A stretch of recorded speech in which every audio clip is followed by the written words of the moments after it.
عليكم ورحمة الله وبركاته، شلون الصحة؟ صار لنا فترة غايبين بس كنا نحاول نستحدث وحدة الأبحاث العلمية والنباتات الطبية وهذا فضل الله علينا. فاحنا سبحان الله يعني صح اني فترة غايب عنكم، ولكن ادعوا لنا الله يوفقنا ونحاول نشتغل شيء بحثي بعد. فأريد أقدم بعض النصائح يا أخواني عن طريق مرض البهاء. يا اخواني كثير من الناس اصبحت تفتي بهالموضوع، حقيقه هاي، وانا كنت غايب عن الموضوع لانه بفضل الله تعرفون انا بفضل الله انا بيولوجي وكملت الدكتوراه من 22، ولكن تعرفون بنتي انصابت بالسكر وكنت دايخ فيها حقيقه. ولكن الان بفضل الله بعد ما تمرضنا والان اصبحنا عندنا مشاريع اكبر انه نبحث عن هاي النباتات، فالنباتات هي هبه من الله سبحانه وتعالى. ولكن يا اخواني اكو شيء معين مهم، وهو انه البهاء هو مرض غير معدي، ولكن يحتاج له صبر، ونركز على الحميه الغذائيه، لان الحميه الغذائيه جدا مهمه. من ناحيه انه احنا بالبهاء مرض البهاء يا اخواني عندنا انزيم معين اسمه التايروزينيز. هذا الانزيم كل ما يرتفع كل ما تتكون السكر. شيء بسيط مهم، الان انت تعرف شلون تشغل الجوجل صح؟ والان انت تشتغل على الفيسبوك، فليس من الصعب بس تكتب بالجوجل تخليق الميلانين، راح تطلع لك معادله.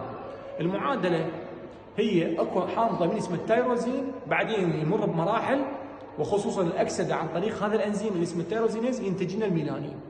فاحنا محتاجين هذا الانزيم يا اخوان عنده الالباق منخفض. فانت شلون تعالج نفسك؟ لازم ترفع هذا الانزيم. فالانزيم المشكله اللي يرفع هذا الانزيم انتم عندكم منخفض اللي هو فيتامين د. فيتامين د يرفع هذا الانزيم، ففيتامين د مع الشمس يرفع هذا الانزيم. ولذلك بعض الناس من توقف بالشمس ليش تصير سمره؟ لان خلال الشمس تتكون عندنا فيتامين د ومن ثم تزيد الصبغه. زين الشغلات اللي تنزل هذا الانزيم، شنو الشغلات تنزل الانزيم؟ انت تنزله عن طريق الجلوتين يا اخوان. حميه من الجلوتين مهمه جدا، واكو ملك بروتين اللي هو منتجات الحليب. منتجات الحليب يا اخواني انه بها بروتين اسمه الجازين ايضا ينزل هذا الانزيم. فانت لازم تبتعد من منتجات الالبان ومنتجات القمح والحنطه والشعير. هاي اول شغله. وطبعا البهاق يراد له صبر يا اخواني، البهاق يراد له صبر. فانا شرحت سابقا انه شلون نرفع هذا الانزيم، والان ايضا بدنا نعيدها انه نرفع انزيم عن طريق فيتامين د، عن طريق الخله البريه، حتى الجزر يا اخواني. الجزر ايضا بمركبات اسمها الفوليك ترفعه، عصير البرتقال الطبيعي ايضا يرفعه، ولكن فيتامين سي والبيور وحده ينخفض. البيور يعني هذا الفوار لا ابتعدوا عنه.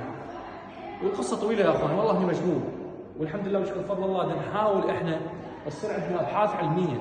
يعني بدنا نشوف احنا بعدنا ما عندنا اجهزه وبدنا نشتغل وبدنا نحاول نستحدث هذا المكان بفضل الله علينا، لان هاي هبه من الله سبحانه وتعالى ودعاءكم. بخصوص السكر بفضل الله تقريبا نصف العلاج لقيناه، يعني الهجوم المناعي بدنا نحاول نوقفه وبدنا نشتغل عليه بفضل الله. اما الغده الدرقيه بفضل الله بشرى ساره ان شاء الله ايضا بدنا نلقى علاج بدنا نحاول به ان شاء الله. فيا اخوان لا تنسون صاحب الدعاء. هذا الفيديو اول شيء حتى تعرفون بفضل الله انا تشافيت، وهذا فضل الله علي، بسم الله ما شاء الله لا قوه الا بالله، اللهم بارك، والحمد لله ما رجع لي بعد. فانت لا تقول والله انا راح اتشافى ويرجع لي، واذا رجع لك استخدم نفس العلاج. تمام؟ فالانسان لازم لا يستسلم، والانسان لازم يتوكل على الله سبحانه وتعالى ويكون عنده صبر. وحقيقه البارحه احدى الاخوات هم يمكن اثنين من السعوديه، قبل تقريبا 3 سنوات جاني ولد شاب من السعوديه قال دخلت على طبيب، وهذا الطبيب قال لي انت اذا خل امك تدعي لك بين قوسين لانه ماكو علاج. ورا فتره رجع نفس الشاب تشافى قال لي رحت نفس الطبيب قال هاي شنو هاي؟ ما غير امك دعت لك.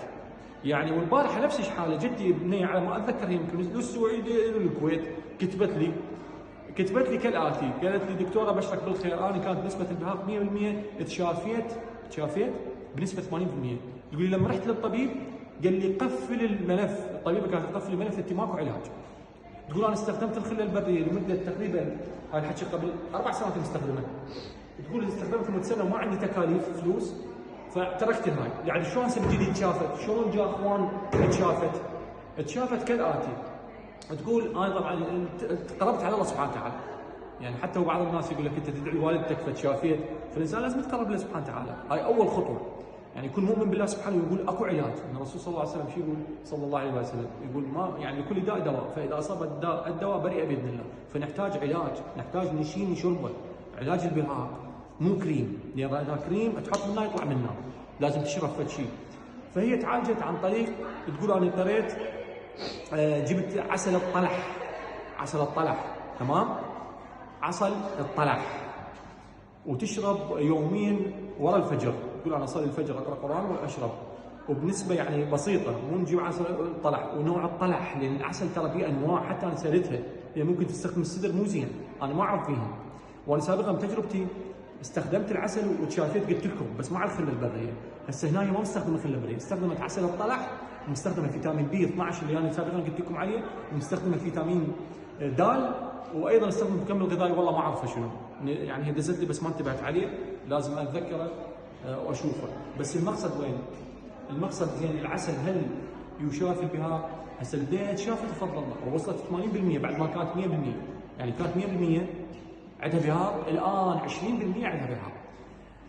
الزبده الدراسات تقول انه عسل الطلح، العسل هو ما كاتبين النوع، من قريت الدراسه اني تمام، ودائما اقول للناس ابتعدوا عن العسل او استخدموا الاسبوع مره، لان قريت دراسه كاتبين العسل ينزل الانزيم اللي قلت لكم عليه، ينزل الانزيم، والغلوتين ينزل الانزيم، والغازين منتجات الملك بروتين يعني منتجات الحليب تنزل الانزيم. لعد شلون هاي البنيه تعالجت بالعسل؟ كالاتي، لان بعض الناس يكون عندهم بهاق مرض مناعي، يعني البهاق ثلاث انواع، يا اما اضطراب مناعي، يا اما اضطراب بروتيني مثل الغازين والجلوتين، لان بروتينات موجوده بالخبز والحنطه والشعير والحليب منتجات، فيصير له اضطراب بروتيني، او اضطراب هرموني والغده الدرقيه تلعب دورها. فالبنيه احتمال يكون عندها اضطراب بروتين مناعي، فالعسل يحسن يمنع الهجوم.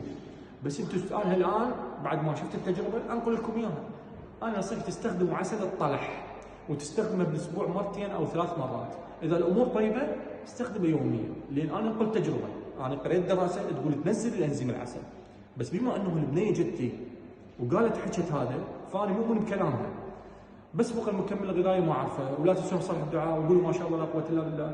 ويا اخواني انا يعني مرات احزن من اشوف معلومات والله مو صحيحه على اليوتيوب، بس احنا دعونا هذا المركز يستحدث ويكمل على اجراءات هاي النباتات الطبيه، ونقوم احنا ندرسها ونجري تجارب حقيقيه، يعني احنا قبل ان نجيب لكم تجربه واحد يتشافى تمام، واحد يتشافى، وهذا الشخص من يتشافى يعني شفت انقل تجربته، الان بعد ان شاء الله تكون عندنا اجهزه وتعدنا تكون شغل حقيقي، وايضا نعطيكم تجارب، لان انت ممكن تعرف علم انا ما اعرفه، فانا لازم اتعلم اخذ منك معلومه، وماكو شخص يعرف كل شيء، كل واحد يقول انا كل شيء اعرفه ما اتجاهل، فمنك معلومه. انا اليوم اتعرفنا على شيء مهم اللي هو عسل الطلح. عسل الطلح والله يرحمه جت دعوه كان في العراق الله يرحمه العم نسيته والله، تجربه رقم 3، انا صورت هواي تجارب رقم 13 تجربه عندهم حالات شفاء. رقم 3 نسيت العم توفى الى رحمه الله، هو من منطقه النجف الاشرف او من باديه السماوه، وصى بالماش ووصى وقت في نبات الماش، فكل واحد ينقل تجربه لازم نستمع من عنده. وموضوع البهاق يحتاج له صبر، موضوع السكر يحتاج له صبر، يعني انت رجلك مكسوره احسب سنه فما فوق. فيا اخواني انا اهم شيء اليوم حبيت هم افرحكم وياي، وان شاء الله يا رب تكمل على خير، وان شاء الله يعني في فتره معينه نقوم نسوي تجارب حقيقيه يعني، بس اكيد مع البشر، راح نشتغل على الحيوانات، يعني راح نشتغل على الحيوانات ثم ان شاء الله يصرحون بها على تجارب سريه للبشر. فلا تنسون صالح الدعاء، وشكرا للدكتور طارق اللي يصورنا، وان شاء الله كان معكم الدكتور غسان محمد العراقي، في امان الله يا اخواني.